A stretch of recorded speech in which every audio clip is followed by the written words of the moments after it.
second half the best half of the 6 you've played, and did you deserve a point out of it? Well, based on the first half, probably no.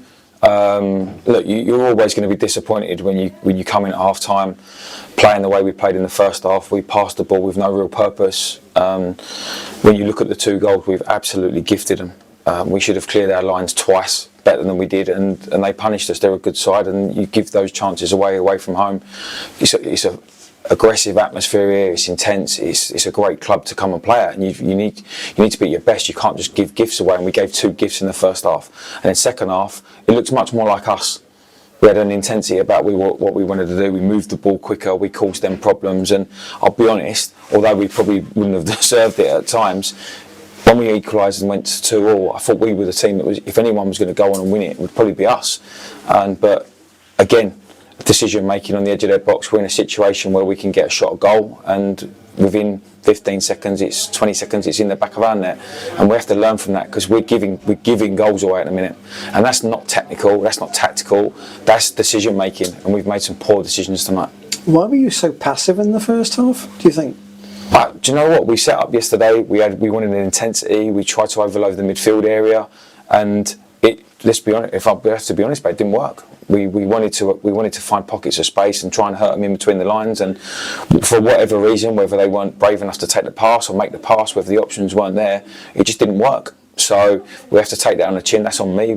Tactically, it didn't work first half. So we made the changes that we needed to do, and we was much better second half. We looked more like us, and yeah, it's disappointing, because actually I think based on the 2 halves, we probably deserved a point out of the game.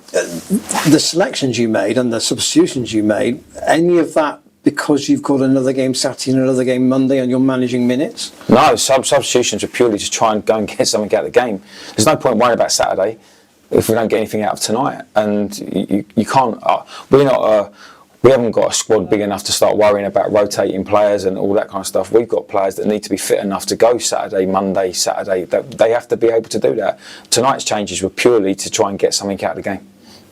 And Polion and Samuel looked at a different beast, if for want of a better word, in that spell where you were building a little bit of pressure, got the first goal, got the second goal within 3 minutes. Yeah, and look, we know what their qualities are. We're fortunate to have good forwards at the club, and we're scoring goals, and that's not our issue at the minute.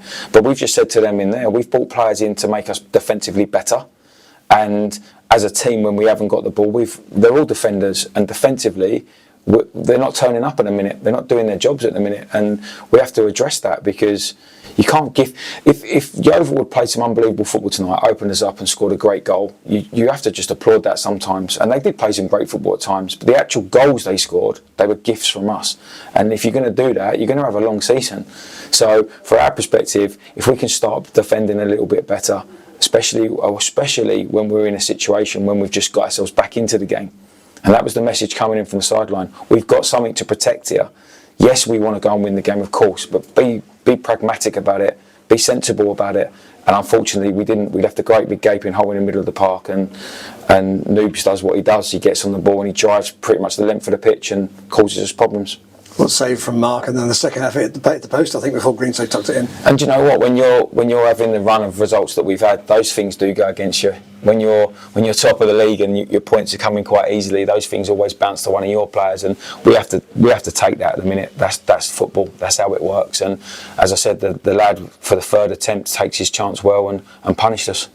Are you a bit more encouraged after tonight ahead of Woking? Yeah, look, I've the same message has been saying. Everyone just needs to.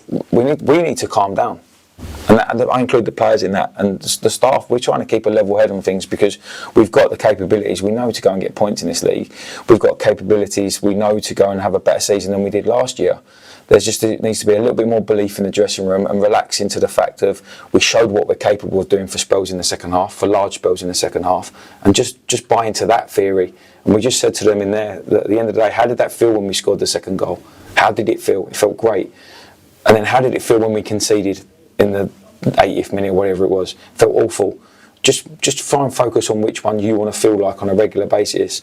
But that comes with work, that comes with energy, that comes with sensible passes, that comes with understanding when to defend.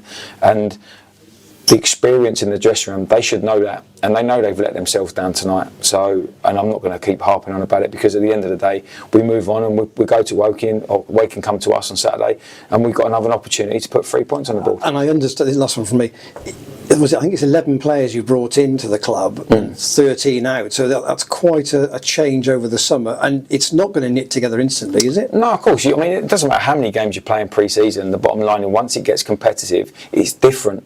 It's a different fabric to how you play, and obviously we've got to integrate some players, and there's some players taking some time to settle. So we do have to give them a little bit of time, but hopefully not too much time. Thank you. No worries.